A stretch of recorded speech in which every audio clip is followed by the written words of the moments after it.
Business Brain, episode 670 for Wednesday, July 30th, World Snorkeling Day, 2025.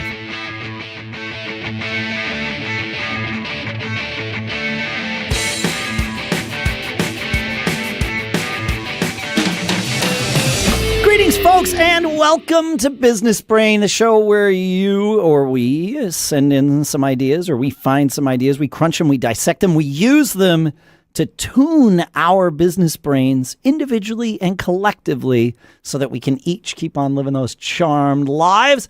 Our sponsors for this episode include Eversite.com/BB, where you can go and get your own in-house web team for just $3.99 a month, like Shannon did.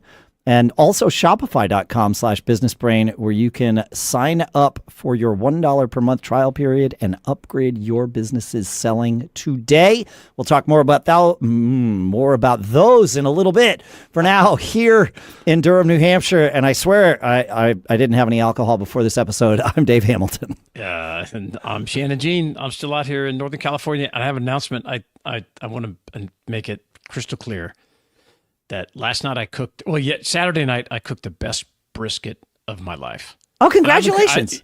I've been cooking brisket for this has nothing to do with business, but yeah, sure. I've been cooking, briskets for maybe 6 years, something like that. Yeah. And and they've been pretty good. Either everybody's a good lier. I never know, because most often it's my family. It's and I'm brisket really too. Tell me. Really but this one, man, it goes to show that you never stop learning, because I used a completely different methodology to how I handled the meat. That's all. It wasn't how I cooked it.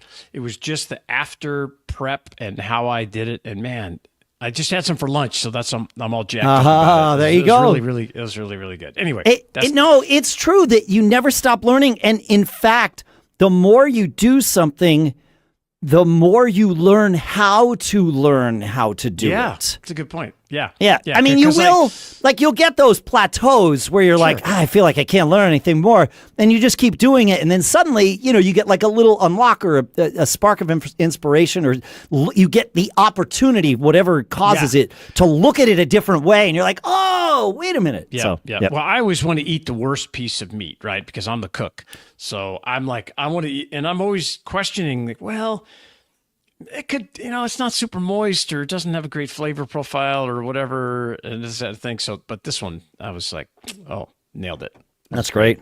Yeah, that's cool. Anyhow. When I'm having brisket, one of my favorite pairings with that is to have a nice beer with it too. Of course. I was recently on a business trip, I don't know, about 3 weeks ago or so, which is relevant for the timing, because it was right while I was in the thick of dealing with what turns out to have been Lyme disease. That's what I was suffering from, and I'm on the right meds now. And I am so, you can probably hear it in my cadence. I can certainly notice it that energy, the energy is. I'm almost back to normal, I'll say, which is amazing. Yep, thank goodness for modern medicine and all that stuff, and thank goodness for my doctors. But I was on a business trip. I went to the MacStock Conference and Expo out in Chicago, in the Chicago area, and it's a conference I go to almost every year. It's people in the community of the Apple using community. Most of the people there are fans of my Mac Geek Gab podcast, and it's just a great time. Good community of people. Right, we did a live episode there. Oh, that's cool. It's always really it's great. I posted something. There's a little Discord for the event. I posted something ahead of time that I was like, hey, look, I'm going to be there. I'm not contagious, but I'm, way under the weather. So if I'm around, please talk to me. But if you notice I'm not there every minute of it, it's because I'm in my hotel room napping. Right. So everybody knew, and everybody was very, very kind and helpful. And can we do anything for you? All those great things. Right. So wonderful. But one of the decisions that I made going into this was that I wasn't going to consume alcohol during this trip. I was, just getting started on meds. Okay, yeah, sure. I wasn't sleeping. I was way under the weather, all those things. And the reason I share all of that is because no one questioned why I wasn't having alcohol, right? And that's very important, because on business trips especially, or business, social environments in general, alcohol is so much a part of our culture that if you're choosing not to drink, people will notice it, and even if they're not being nosy, it will almost like someone's going to ask, "Are you sure everything okay?" You know, whatever, right? And like and it often comes from a spot of at worst curiosity, and at best like a place of care.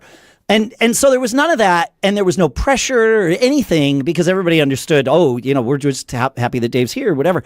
And it was fascinating being, there on a business trip, not drinking alcohol throughout like a dinner and an evening. I remained as lucid as I began the moment. I don't want to say fully lucid because I was still under the weather with everything. Right. Yeah. But it was really interesting. And I really started to think like, this is not a bad way to go through a business trip. There's a lot of benefit to being in an environment where everyone feels comfortable if they choose to have alcohol.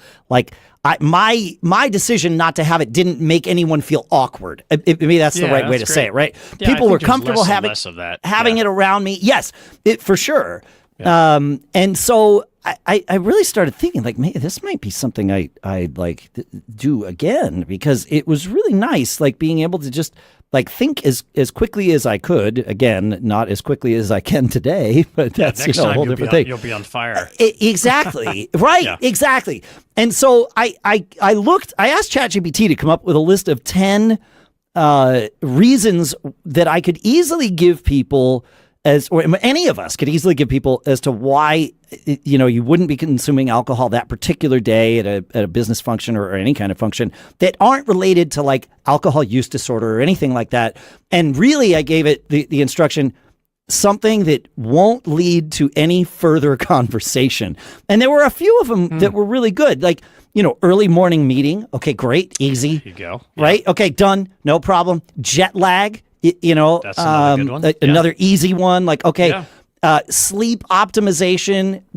Just saying, oh yeah, I'm with traveling, I don't sleep well in hotel rooms anyway. And alcohol, I mean, I think it's pretty commonly known that alcohol is like an easy way to not actually get quality sleep. And so, identifying that. You could say, and this might lead to some conversation like dietary goals or doing a personal reset like that. You might get some conversation, but or just too busy to feel crappy, but that starts sounding judgmental. And that's the kind of thing that I would want to avoid. But of these 10, there were like 4 that were like, yep, perfect. Great. They're about me. They're not about you. And it's all fine. So that's good. I think that I like this concept too, because you certainly can get burnout. You're already running around. You can get dehydrated easily because you're just grinding, right? You're meetings. Well, and traveling, like airplanes dehydrate you anyway. Airplane, going out to dinner. However, I enjoy loosening up as well. Absolutely. But and I do believe there's a point of lubrication, let's call it. Okay. Yep. where things can start to flow very well between two people that are each relaxed and one way or another. It doesn't have to involve alcohol because it just depends, right? You can get into a flow state. One of the things I do believe is that, this is kind of hyperbole, but you'll get the idea, is the statement that drunk words are sober thoughts. Sure. Okay. I've heard you say that before, and like decades ago. Yes. Because it's true. Yes. I've heard people say things, and that's, the common. So if you're on one side of a drunk words are sober thoughts conversation, you get to gather data that you otherwise may not have gathered. Yes. And if it's a business conversation, it could be very beneficial. Yes. And because and I'm not saying it's like you're spying or unscrupulous, but someone's more comfortable telling you like, well, this is really the reason or the way it is, or what. They let down their guard a bit, right? They do. There are other ways that I have found to get people to let down their guard. Yes. Oh yeah. Doing all the interviews for Gig Gab has taught me a lot of those things. Oh yeah, that's cool. 2 of them are, and these are going to sound like they work against each other, but when you put them together, they work amazingly well. One of them, and this is usually the second thing you do, is listening to people, like asking them questions and actually listening to their answers, right? But the other way is talking over them just a little bit at first. Because if you get somebody into a scenario, and you got to make sure you don't annoy them so much that they just walk away, right? But getting somebody into a scenario where they have something to say and are eager to say it, and yet can't quite get a word in edgewise, and then suddenly you just open the floodgates on them and like, hey, wait a minute, tell me about this thing for you. Yeah. And then suddenly it flows. And maybe you start with the let it flow and then hold them back a little bit and then let it flow more, right? You know, Yeah, and I think if you have the opportunity, shared experiences certainly help, especially traumatic ones. But I mean, also like events shared crisis. And shared crisis totally helps. But events and now like, with all the like non-alcoholic beers that are actually very good, you can easily like not even have to you could have a beer in your hand and be drinking a Heineken Zero or a Guinness Zero, whatever. I will often get a seltzer with lime. Yeah. Nobody has to know. Nobody needs to know. Yeah. So, but it's there's that too. You don't even need to tell people you're not drinking alcohol. You just operate and don't think about it. Can I buy you a drink? No, you know what? I'm good. Thank you very much. Like that kind of thing. Yep. Yeah, it's good. But I still do like like I'm going to a conference in October, small event, and I'm sure I'll be drinking with people and going and hanging out. And it's just, it can, that camaraderie, if, that kind of stuff. So that's just a fine line. But it is. It's balance. It's knowing when, I think it comes with age. When I was in my 20s going to trade shows, we were partying all night, getting home at 4 a.m. and going to man the booth at 8 o'clock, right? I could never do that anymore. Oh, that's the thing. Yes. It turns out that this, it's nothing about you and me, Shannon. What it is it that the alcohol is more, it's changed, you see. I'm going to remember that. That's a good one. Yeah, it's not as, and to that end, I've also noticed that computer monitors have gotten dimmer over the last decade. And I don't know why they've done that. Like, it doesn't make any sense. The TVs are harder to hear. The TVs are harder to hear as well. Because that's why I watch with subtitles on anyway. But it's interesting. Yeah. Oh, we watch everything with subtitles now. It's great. Even the baseball game, whatever, it's so much better. It's just such an improvement that I don't know what it is psychologically. Not like I sit there and read, but I believe my brain knows that, when you didn't quite hear that, I just glanced down a little bit. And, when you go to concerts, do you wear earplugs? Yes. Okay. Just check. I wear those dubs or whatever that have those things. Yeah. I wear those. Okay. Just making sure. My ears are, again, it's another age thing where I've been.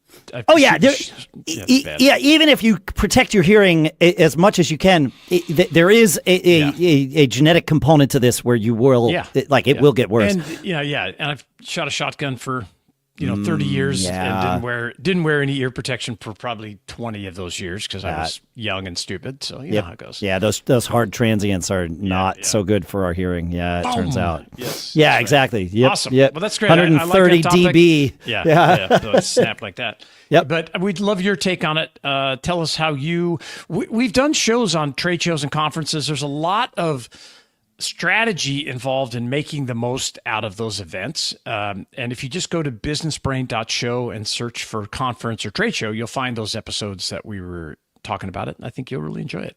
Amazing. We do have other things to talk about. And the next thing is our two sponsors. Because starting a business is a lot like joining a rock band. At first, it's just you and a dream and maybe a triangle, right? But before long, you're juggling merch, marketing, shipping, and some guy named Carl asking about your refund policy. And that's where our sponsor, Shopify, steps in. It's like having a built-in business partner minus the late-night reheated pad thai and questionable advice. Shopify powers 10% of all e-commerce in the U.S., from household names to brand new shops like yours and mine.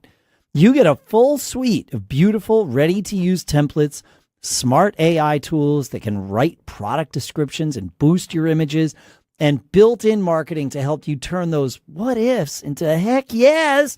I've used Shopify to sell merch for some of my other shows, and it's smooth, reliable, and doesn't make me feel like I need a computer science degree to run a store. It's just right there. So look, it's time. Turn your big business idea into ka-ching with Shopify on your side. Sign up for your $1 per month trial and start selling today at shopify.com/businessbrain. Go to shopify.com/businessbrain. That's shopify.com/businessbrain. And our thanks to Shopify for sponsoring this episode. And look, if your business website isn't pulling its weight, it's time to stop babysitting pixels and start delegating to the pros. That's where our sponsor Eversite comes in. For just $399 a month, you get what feels like your own in-house web team. No $10,000 upfront fees, no long-term contracts, and no panicked, "Why is my site down?" texts at midnight. Eversite builds and manages your site. They respond to phone, email, and even texts the same day. And here's the kicker. If disaster strikes, like a site hack or a meltdown, they jump in immediately. And in fact, Shannon, you had exactly that happen to you before you were even a customer, and they jumped in and helped, right? Yeah, they did it. And it was over a weekend. I sent like an emergency, "Hey, I got this thing. My old site got hacked." And I knew there was not going to be anything they could do. But Sure. what I was surprised is they were like, "Hey, well, we can just get some redirects real quick," because I had a bunch of lead magnets and other landing pages that were all, a subdomain or a, linked from a redirect, and they went and put that stuff in place for me. It was amazing. And Amazing. I just had some other stuff done. You email their team, and it's like, "Yep, we'll follow up," and it just happens like in 24 to 48 hours. It's great. I really love impressed that. with them. Yeah, Love cool. that. You can get started today. Visit eversite.com/BB. And our thanks to Eversite for sponsoring this episode and for helping Shannon. But yeah, it's terrific. It's terrific. All right. We got a few minutes here. What's on your mind, my friend? I want to talk about something that I think is overlooked often, and it's communication styles. Okay. In written form versus, talking or FaceTime, they're face-to-face, this kind of stuff. And I think that WDYM, Shannon. WDYM. Yeah, what do you mean? What do you mean? I like that. That's pretty good. What I mean is, Dave, is that you have to go kind of over the top in your written communications to get your point across, because there's not as much nuance when somebody else is reading either your blog post, your email, your text. Lots of commerce happening via text right now, where people are, come back and forth. Where I have a service provider that's communicating with me text, or anything like that. And I think it's important to understand that you have to use words, phrases, symbols, and maybe even emojis to connect with the people that you're talking to. And if you're stiff and it sounds stilted or just, I don't know, plain, and it's going to be taken. You're not in control of how it's. What's the word I'm looking for? How it's, makes other people feel, right? They're gonna, their own biases, and it's like, how it is. You see people read a text and you're like, "Can you believe this?" And you're like, "Well, I don't really think they meant." Yeah, they could have meant it 16 different ways. Yeah. So you want to be really clear. And I just think that it's important, because I communicate via, I would imagine everybody out that's listening to the show does, a massive amount of text based communication. Yes. And I have found that I am more successful getting my point across if I use things like, I use more exclamation points in stuff than I ever would normally. If we were having a conversation, I'm not going to be Dave, right? Waving. It's not going to happen. Shannon, "Hey, it's amazing. Yeah, that's terrific." I'm just not going to do that. But in an email where I'm trying to show like, "Oh, okay, I'm interested in this," or "I'm excited about this," and maybe there's an emoji in there, or we've talked about if you have a newsletter, the first letter, let's say the first character that should be in the newsletter when you send it out should be an emoji, and it should be the same one every time.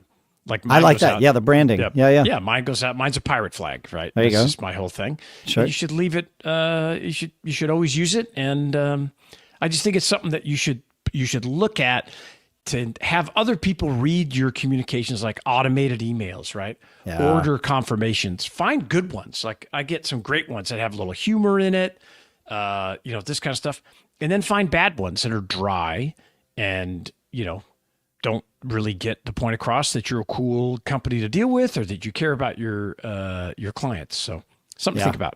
I like it. Think about. No, it. I agree. It's such a balance because I am someone who, if left to my own devices, will over communicate. In that I will be too wordy, too lengthy with my text. Sure. And I've certainly learned to tighten that up. ChatGPT is excellent at helping me when I realize I've written 5 paragraphs that should be 5 sentences. It's like, all right, I feed that into ChatGPT, and then I'll massage what it gives me to make it sound like me again. Yeah, same. Add your personality. Yeah, but it's like, it turns out you're right. I don't need quite that much verbosity here. So, but I think it's the same as, like, I'm not a big fan of auto-populated signatures in emails because now you could have your information auto-populated if that's important to you. Sure. But up above, I think you should, you should say thanks, Shannon, or cheers, looking forward to whatever, not this line and then your name and all this kind of stuff, because it's just impersonal. And I'm trying to make a personal connection over email. And stuff. I'm not. I agree with you. I do the same thing as you. I'm not sure the world sees Probably it the not. same way. Yeah. I think that's one of those things where it usually doesn't matter. I don't want to say it doesn't matter everywhere, because if I'm writing to someone who thinks the way you do, then it turns out it just mattered a lot. Yeah. But I am finding that email communications, and it needs to be someone that I'm already in a dialogue with. But as soon as I'm in a dialogue with someone, I find that email communications often become much more like text conversations where there's I'm not, you're not, nobody's signing their name. There's no signature whatsoever. It's one line. It's great. And that's super efficient. I'm here for that. I appreciate for that. sure. I appreciate it too. Yeah. So I definitely appreciate it. But it's interesting. There's a lot of nuance, man. Yeah. There is. Yeah. How do you handle nuance and getting your point across when you have, especially if you have employees communicating, are you using, templates like from Text Expander stuff or Help Scout or different platforms? Feedback@businessbrain.show.